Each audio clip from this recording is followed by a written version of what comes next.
Bismillah wa salatu wa salam ala rasulillah wa ala alihi wa sahbihi ajma'in amma ba'd. A'udhu billahi minash shaitanir rajim. Bismillahir rahmanir rahim. Wa qul jaa al-haqq wa zahaqa al-batil innal batila kana zahuqa. Wa nunazzilu minal qur'ani ma huwa shifaa'un wa rahmatun lil mu'minin wa la yazidu adh-dhalimina illa khasara. Let's talk about the periods or times we become vulnerable to jinns, which leads to them possessing us. So this is very important. As humans, we are naturally protected by Allah subhanahu wa ta'ala, and we have angels with us as well. Allah mentioned in the Quran that in kullu nafsin lama alayha hafiz, and also lahu mu'aqibatu min bayni yadayhi wa min khalfihi yahfazunahu min amrillah, as Allah subhanahu wa ta'ala mentioned in the Quran, that every human being, every soul has a protector.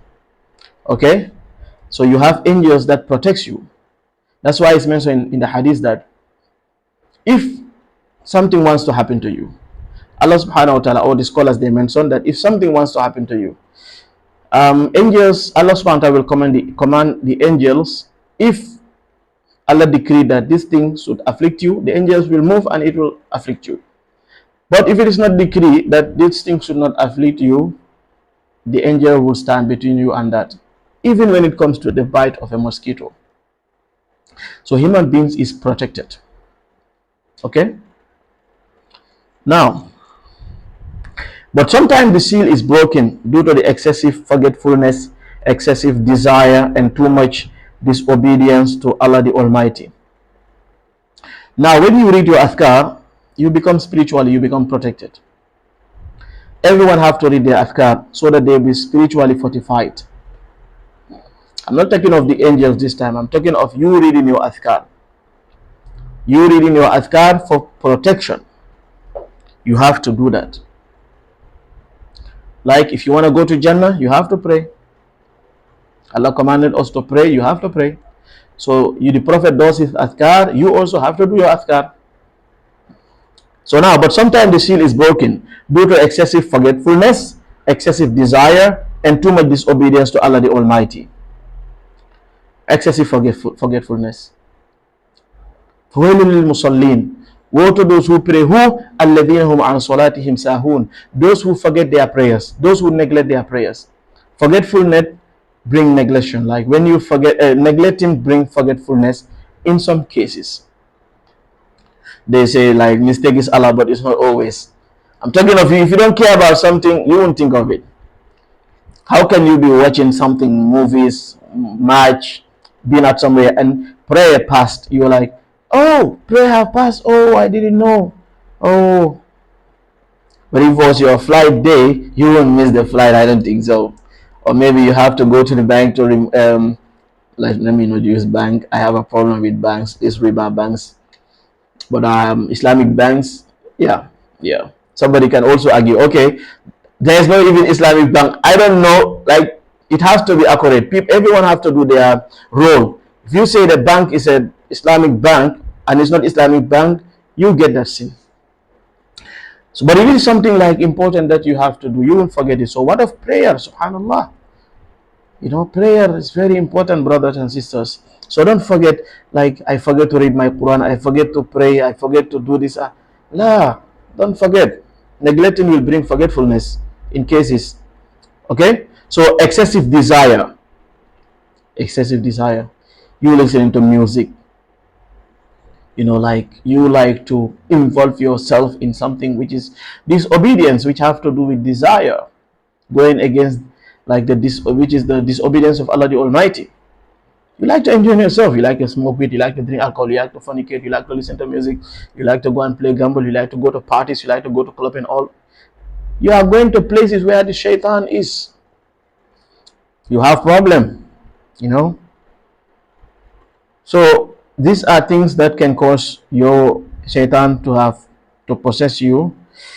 And there's also like excessive like anger and all these things. So let me mention all of this. That's just the introduction. Now, okay, number one, the first thing is forgetfulness due to not always reading your daily adhkar, Islamic daily du'as, such as adhkar of the morning and evening, and also neglecting your prayers and all required Islamic mandatory acts, etc.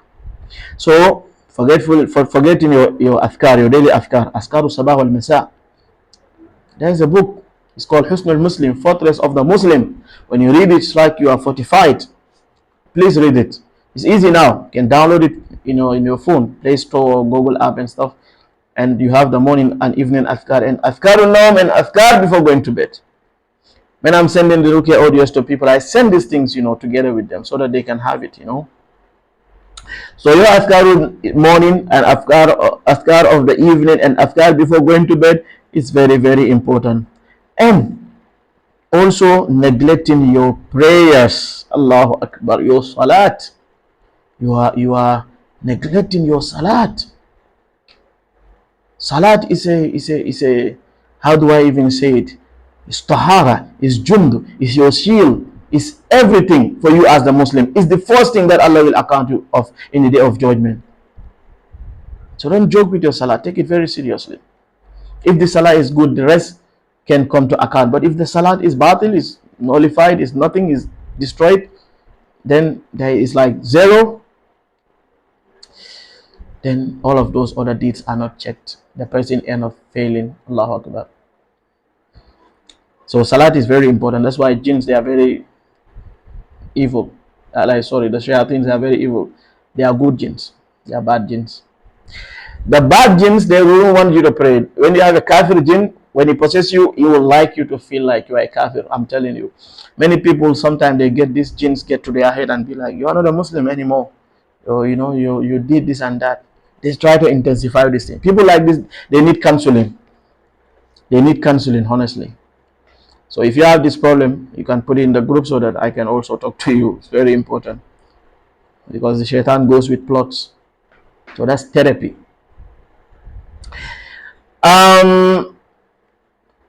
Yes, the second thing is excessive desire. Such as a person who fornicates and like going to club and drinking alcohol, smoking marijuana, and listening to music. Music is which is called the mizmaru shaitan, instrument of the devil. It calls them to come. I made a post before that Shaykh al-Islam Ibn Taymiyyah, or who is mentioning that music makes the black magic, strong in the body. It strengthens the black magic in the body, and these afflictions like the evil eyes and stuff. So music it causes jinns. It makes this jinn to have its way into you. Because spiritually, to be fortified spiritually, you need Allah. So music makes you to be far away from Allah. So when you're far away from Allah, where do you go? You go to shaitan. That's why music is haram. And we have to advocate that music is haram. People have to know that. No beating around the bush. Number 3, too much disobedience to Allah subhanahu wa ta'ala. Like women who do not care to wear their hijabs. And they expose their aura, body, which is body, etc.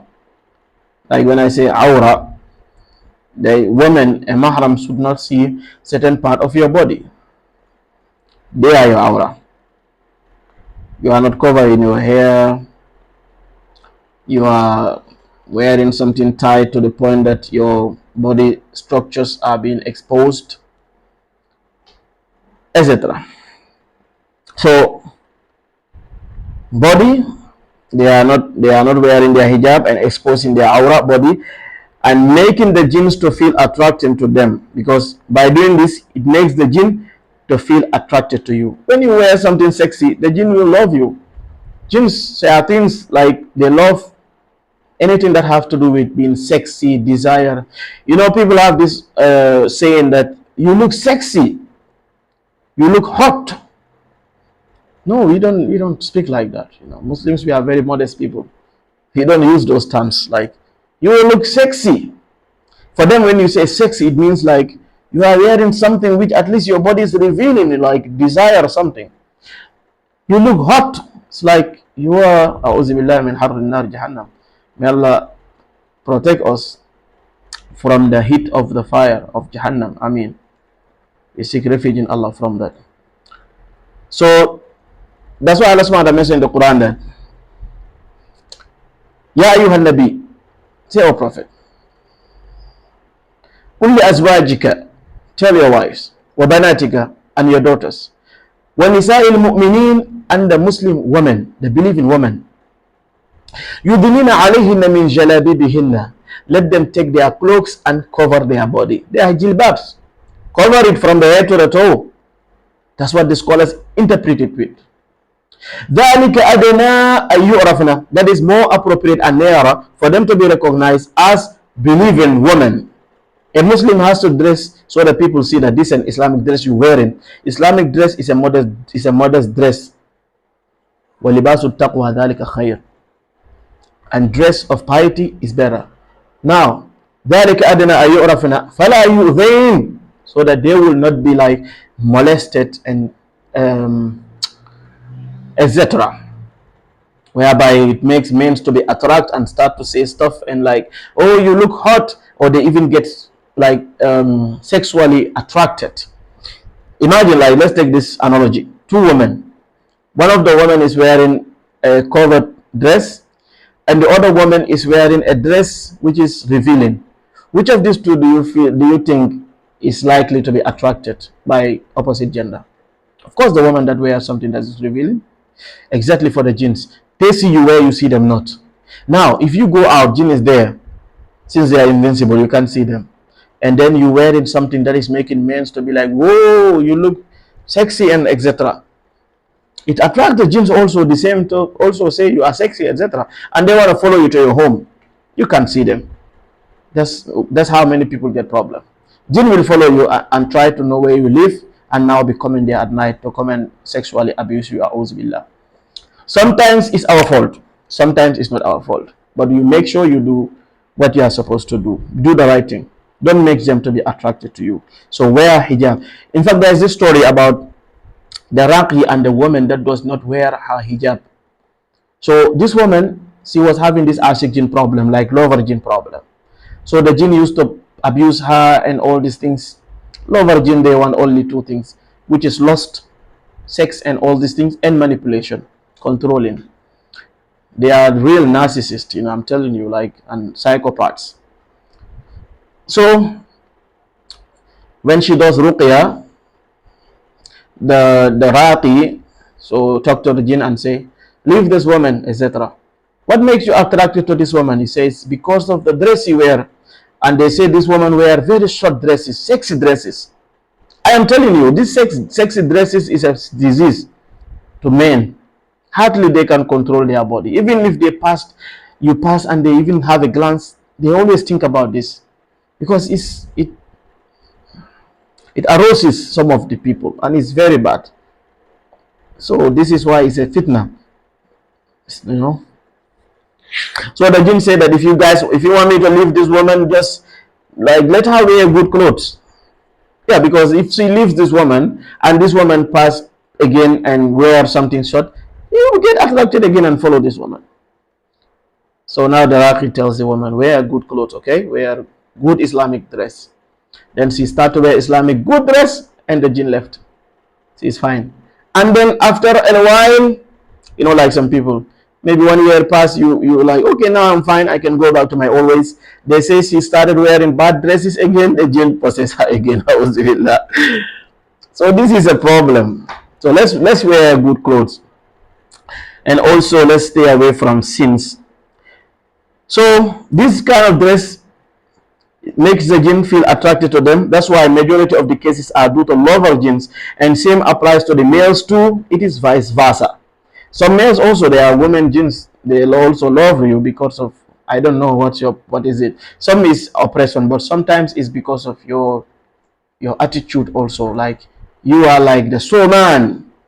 Sometimes jinns, they love this, like they love this someone who claim to be something else. They're like, oh, I am going for the best, I don't want to go for all this. That's why some they will say like jinns goes for pretty ladies. They like what people fight for. They like what people fight for. For them, they think it's easier since you can't see them. So if you are this kind of man who is like Mr. Lover man, Mr. Sexy man, soul man, whatsoever it is, It sometimes makes jinns to be attracted to you. Not all the cases. Not all the cases also.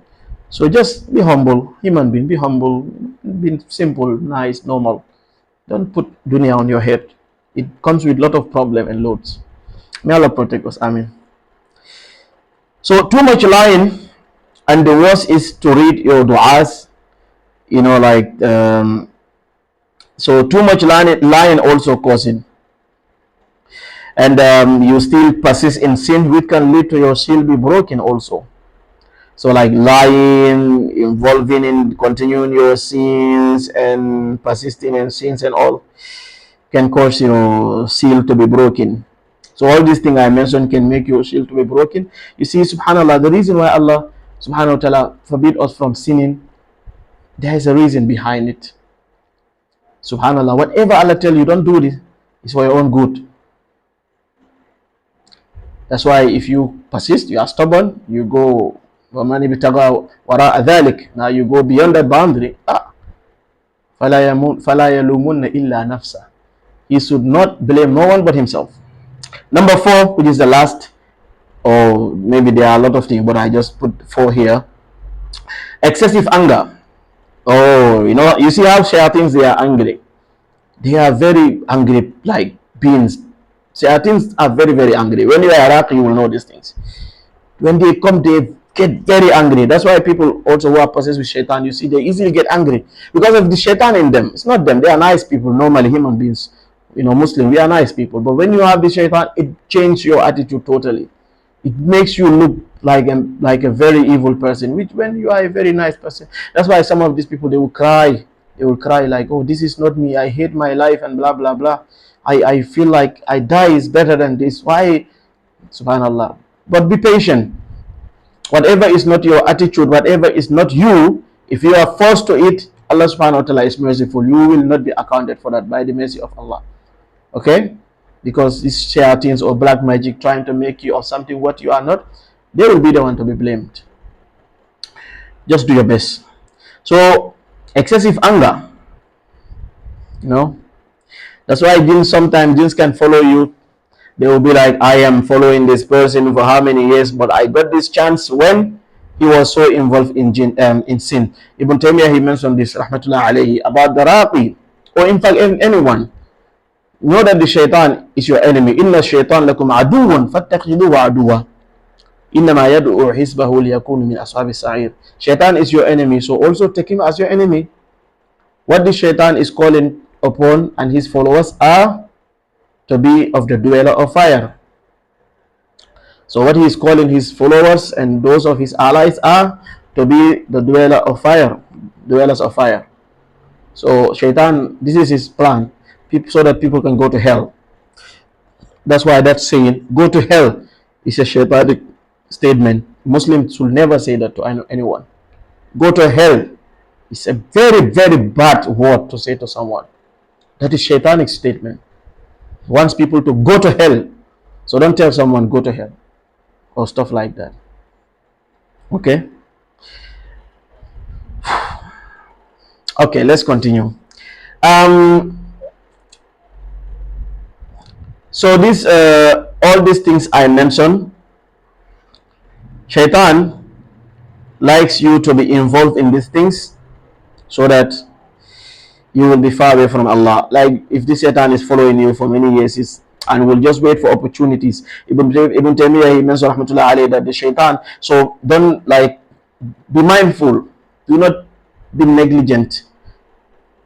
Shaitan is waiting for opportunities so that once you are negligent, and then you will get that as his part or way to be able to possess you, such as desire and all these things, and anger and all these other things I am mentioning here. Be very careful of these things. When you are angry, be quiet and change your positions, make wudu, pray. As they mentioned, the Prophet ﷺ, when he is upset, he will go and pray until alhamdulillah. So when you are upset, get closer to Allah, because shaitan will, there's a man, he was sitting, his face changed or was red, and the Prophet ﷺ that shall I teach you about which when you say this will depart from you or stop or this will go, which is a'udhu billahi minash shaitan rajim. So say that one and the anger will go. If you are sitting, stand, May Allah subhanahu wa ta'ala give us protection from the shaitanic jinns and humans and give us shifa. Amin ya Rabbal Alameen. And let's not forget to be giving sadaqah often to the poor, needy, etc. Because sadaqah given for the sake of Allah can be a source of a lot of benefits to you, such as diverting the musibah, adversities coming on your way, and a lot, etc. Brother Muhammad, who care for all. Thank you all. May Allah reward you all and give you goodness in this dunya and the akhirah. Wa akhiru da'wana anil hamdulillahi rabbil alamin. Subhanakallahumma bihamdik. Nashhadu an la ilaha illa anta astaghfiruka wa natubu ilayk.